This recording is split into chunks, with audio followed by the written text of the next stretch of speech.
शायद ये सवाल जो है वाजिब है आपका, लेकिन फिर भी मैं कहूँगी कि आप सभी लोगों को ये अवगत है कि आज ये प्रेस कॉन्फ्रेंस हमें क्यों करनी पड़ रही है। पटना की सड़कों पर पिछले 5 दिनों से एक बेटी न्याय की भीख मांग रही है और उनके साथ में महिला विकास मंच, इनकी पूरी टीम बराबर न्याय के लिए गुहार लगा रही है। हर जगह गई, लेकिन अभी तक FIR लॉन्च नहीं की गई। उस बिटिया की जो शिकायत है वो मात्र वो उसकी शिकायत नहीं है, उसके अलावा जिस जगह से वो 3 महीने पहले आई हैं, उस शेल्टर होम है जो उसका नाम है गाय घाट, जो पटना में संचालित हो रहा है। उस शेल्टर होम के अंदर करीब 250 से 300 लड़कियां हैं। ये ऐसी बच्चियां हैं, ये ऐसी स्त्रियां हैं जो कि कहीं ना कहीं से रेस्क्यू करके या इनकी कोई ना कोई प्रॉब्लम है, इसलिए इनको शेल्टर होम में रखा गया। लेकिन कुछ समय पहले, 2-3 साल पहले, मुजफ्फरपुर की भी आप लोगों को याद होगा शेल्टर होम की घटना, और उसमें कन्विक्शन भी हो चुका है। लेकिन उसी तरीके का मुझे इस केस में भी प्रतीत हो रहा है। विदाउट एनी इन्वेस्टिगेशन के जो यहाँ का समाज कल्याण मंत्रालय है, उसने उस बेटी को विक्षिप्त बता करके, उदंड बता करके एक लेटर जारी कर दिया। कोई उनका इन्वेस्टिगेशन नहीं है, कोई उनकी जांच नहीं है, कोई उन्होंने पड़ताल नहीं की। अगर वो बेटी वाकई में परेशान नहीं होती तो शेल्टर होम में जाती क्यों? अगर वो वहाँ पर गई है और उसके अंदर की जो वो चीज़ें बता रही है, वो चीज़ें शायद मुझे लगता है कि मेरे ये 21वीं सदी के भारत को शर्मसार करने वाली। उसके साथ रेप किया जाता है, उस बच्ची के साथ उसको इंजेक्शन दिए जाते हैं, अगर वो मना करती है तो मारपीट होती है, फिजिकल एब्यूज किया जाता है। और उसके अलावा जो वहाँ की जो उसको क्या नाम है, वार्डन, जो सुपरिंटेंडेंट है वहाँ की वार्डन वंदना गुप्ता, जिन पर वो निरंतर आरोप लगा रही है। और वंदना गुप्ता एक ऐसा नाम है जिस पर ये बिटिया जो है ये सिर्फ विक्टिम आरोप नहीं लगा रही है। अभी जैसे कि वीना मानवी जी ने बताया, पीछे आपके पास यहाँ पर बैठे हुए रंजीत कुमार, वो भी बताएंगे। उसके अलावा भी हमारे पास और भी कई एक बच्चियां हैं, लड़कियां हैं जो उस शेल्टर होम से रह कर के आई हैं और जिन्होंने कि वंदना गुप्ता को अपने आप को प्रोटेक्ट करने के लिए मिल करके पिटाई भी लगाई है कभी। और वो बच्चियां भी, वो लड़कियां भी अपनी पीड़ा बता रही हैं। ये मैटर बहुत छोटा नहीं। इंक्वायरी के कैसे क्लीन चिट दे सकता है? जो हमने उनका लेटर देखा है जिसमें उन्होंने कहा है कि जो काउंसिल उस बच्ची की गई है, उन्होंने बताया कि वो नॉर्मल नहीं है। तो वो काउंसलिंग जो की गई है उसका प्रॉपर एक प्रोसीजर होता है, वो लेटर्स कहाँ हैं, वो अवेलेबल करवाए जाएं, जिस डेट में किस काउंसलर ने काउंसलिंग की है, ये सारे हमें एविडेंसेस चाहिए। हम उस लेटर के आधार पे नहीं मान सकते हैं। और एक मंत्रालय से लेटर आ गया तो उसको हम सही मान लें, लेकिन एक बच्ची जो पटना की सड़कों पे 5 दिन से घूम रही है, चिल्ला रही है और उसके पास फैक्ट है, उसकी बातें जेन्युइन है, एक बच्ची वो गलत हो सकती है। और भी महिलाएं निकल करके आई हैं। ये एग्जाम्पल हमारे सामने मंच पर जो बैठे हैं रंजीत कुमार, कितने लोगों को आप झूठा साबित करेंगे?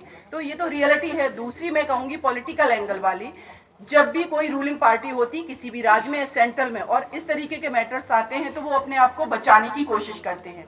और शायद ये बिहार सरकार ने अगर पहले ही अपने शेल्टर होम में जा करके इन्वेस्टिगेशन करवाया होता, प्रॉपर मॉनिटरिंग होती, तो हमारी ये बच्ची सड़कों पे नहीं घूम रही होती। इसके जैसी और भी जो बच्चियां हैं करीब 250 से 300, उन बच्चियों की जिंदगी कैसी होगी हमें में से किसी को नहीं पता। और एक और आप लोगों को बताना चाहूँगी बात, मैं निरंतर इस न्यूज को देख रही थी, मैंने देखा कि वो जो शेल्टर होम है गाय घाट, उसका करीब 1/3 जो गेट है वो ओपन था, लेकिन जैसे ही बच्ची बाहर आई, मैटर मीडिया में आया, उसको पूरा कवर कर दिया गया। आखिर क्या अंदर है ऐसा जो बाहर की दुनिया नहीं देख सकती? वो बेटियां बाहर की दुनिया नहीं देख सकती, या बाहर के लोग उन बेटियों को नहीं देख सकते? आप नॉर्मल तरीके से क्या वो जीवन नहीं जी सकती? इसका मतलब कि आप अंदर कुछ ऐसा कर रहे हैं जो बाहर बेटियां आकर के कभी कभी बता पाती हैं। जो कि इन लोगों ने जब उस बच्ची से बात की, जब वो जॉब मांगने के लिए आई, तो देखा कि वो उसकी कंडीशन बहुत ख़राब है, तब उसने बताई।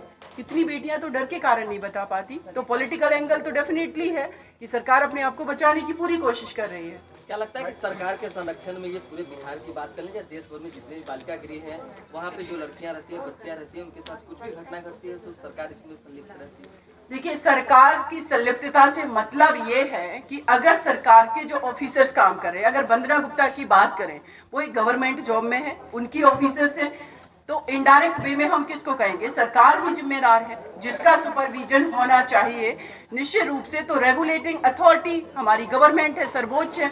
अगर उसका कोई भी ऑफिसर ऐसा क्राइम कर रहा है तो निश्चित रूप से कहेंगे कि कहीं ना कहीं सरकार का संरक्षण मिला हुआ है, तभी कर रहा है। अगर संरक्षण नहीं होता तो अभी तक इतना बड़ा मैटर है ये, वंदना गुप्ता को सस्पेंड कर दिया गया होता, क्यों नहीं किया गया? उनके खिलाफ में FIR हो गई होती। कि आखिर क्यों हमारे देश के अंदर और इस पटना में बेटियों को इतना पीड़ित किया जा रहा है? क्यों अभी तक उस बच्ची की FIR लॉन्च नहीं की गई है? जबकि रेप लॉ, निर्भया केस होने के बाद इतना स्ट्रिक्ट कानून बना है, लेकिन जितने भी अधिकारी हैं, चाहे वो पुलिस में हो या एडमिनिस्ट्रेटिव ऑफिसर्स हों, ये लोग कभी भी संवेदनशील तरीके से काम नहीं करते। आज जब पता चला है कि प्रेस कॉन्फ्रेंस होने वाली है तो फ़ोन कॉल्स आने शुरू हो गए। अगर ये पहले ही ये कर लेते तो शायद हम लोगों को ये स्टेप नहीं उठाना पड़ता। अब मैं कहूँगी कि जो रेप लॉ है उसमें ये प्रोविज़न है कि कोई भी पीड़िता अगर आकर के ये बताती है पुलिस को कि उसके साथ किसी ने उसकी कंसल्ट के बिना, उसकी सहमति के बिना उससे ज़बरदस्ती की है, तो वो इमीडिएटली FIR लॉन्च करेगा। ये गाइडलाइन है। लेकिन ये लोग उल्टा क्या कर रहे हैं? उस बेटी को ही उदंड बता दे रहे हैं, उसको ही कैरेक्टरलेस बता दे रहे हैं। और पता नहीं कैसी मानसिकता है हमारे एडमिनिस्ट्रेशन की, हमारे पुलिस सिस्टम की और गवर्नमेंट की कि कोई बेटी अगर शादीशुदा है तो क्या उसका रेप नहीं हो सकता? अगर उसके शादी हो गई है और उसका बेबी भी है तो उसका रेप नहीं हो सकता है? अगर उसके पति ने छोड़ दिया और वो कहीं पर भी मूव कर रही है, उसके साथ कोई भी व्यक्ति अगर बलात्कार कर रहा है तो उसको रेप नहीं कहेंगे आप? तो मेरा जो मानना है इस पूरे केस में, इमीडिएटली बिहार सरकार को इस पर स्ट्रिक्ट एक्शन लेना चाहिए। सो वोटो कॉग्निजेंस माननीय यहाँ के पटना जो हाई कोर्ट है वो ले चुकी है, लेकिन हाई कोर्ट जो है, जो उस डिपार्टमेंट से मैं भी आती हूँ, जुडिशरी में मैं भी एडवोकेट हूँ, तो मेरा भी ये दरख्वास्त रहेगी और प्रार्थना रहेगी कि एक प्रॉपर तरीके से कमेटी गठित की जाए, जिसमें महिला विकास मंच को रखा जाए, इसकी टीम को रखा जाए, SIT गठित की जाए और हाई कोर्ट अपने सुपरविजन में इस केस को देखे। और इस केस को ही नहीं, अब बहुत ज़्यादा आवश्यक है कि इस देश के अंदर जितने भी शेल्टर होम चल रहे हैं, उन सारे शेल्टर होम का सुपरविजन हर राज्य का हाई कोर्ट करे और टाइम टू टाइम वहाँ से रिपोर्ट मंगाई जाए, बच्चियों की काउंसलिंग हो। और आप ये भी देखिए कि एक कोई नॉर्मल बच्ची अगर किसी का किडनैप कर लिया गया, कोई मिस हो गई, तो वो शेल्टर होम में आ रही है, उस नॉर्मल बच्ची को उस बच्ची के साथ रखा जा रहा है जो पागल है, जिसको जो विक्षिप्त है या जिसको कोई डिसीज हुई है। इनकी स्कूलिंग का क्या होगा? इनकी एजुकेशन का क्या होगा? क्या इनको आपने रिहेबिलिटेट किया है? क्या आपने कोई नौकरी दिलवाई है? कितनी बच्चियों को आपने एजुकेशन दी है? कितनी बच्चियों को आपने एम्प्लॉयमेंट दिलवाया? क्या शेल्टर होम का पर्पज सिर्फ ये है कि ऐसी बच्चियों को आप वहाँ रखेंगे, टाइम टू टाइम गवर्नमेंट के ऑफिसर्स आकर के शेल्टर होम के अंदर उन बच्चियों का रेप करेंगे? अगर वो मना करेंगी तो उनको आप ड्रग्स दोगे, नशे के इंजेक्शन दोगे? ये सारी चीज़ें शेल्टर होम में हो रही हैं। और मेरी डिमांड ये भी है कि इस बिटिया का भी मेडिकल चेकअप अभी तक हो जाना चाहिए था कि इसको ड्रग्स दिया गया है या नहीं दिया गया। उसके पहले जब वो बच्ची प्रयास NGO जो विश्वजीत सर हैं, जो कि दिल्ली में जिसमें रही है वो बच्ची, एक और संस्था है रेस्क्यू फाउंडेशन, उसकी जो मैम है आखिर त्रिवेणी, बहुत तारीफ करती है।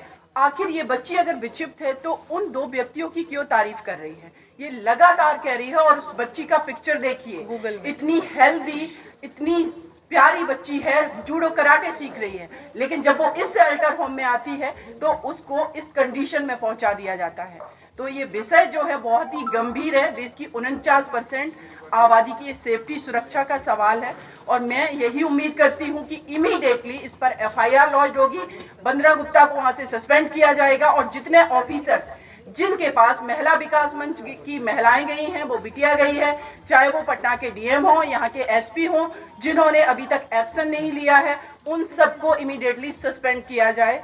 उसके बाद जो SIT की टीम गठित हो उसमें जो है काउंसलर या महिला विकास मंच की महिलाओं को रखा जाए। मैं ऐसी उम्मीद करती हूँ और इस बेटी के लिए आगे फर्दर महिला विकास के मंच के साथ मैं खड़ी हुई हूँ। निर्भया के जस्टिस की तरह हाथरस की बिटिया या देश की और बेटियों के लिए लड़ रही हूँ।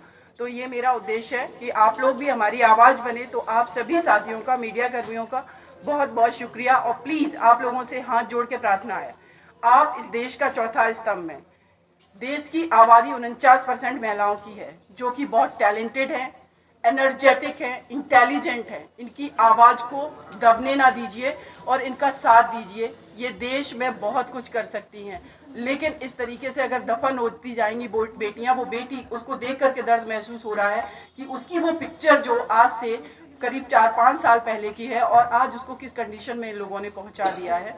तो ऐसी मैं उम्मीद करती हूँ आप लोगों से। Thank you so much. Seema ji, आप जुडिशियरी से आती है,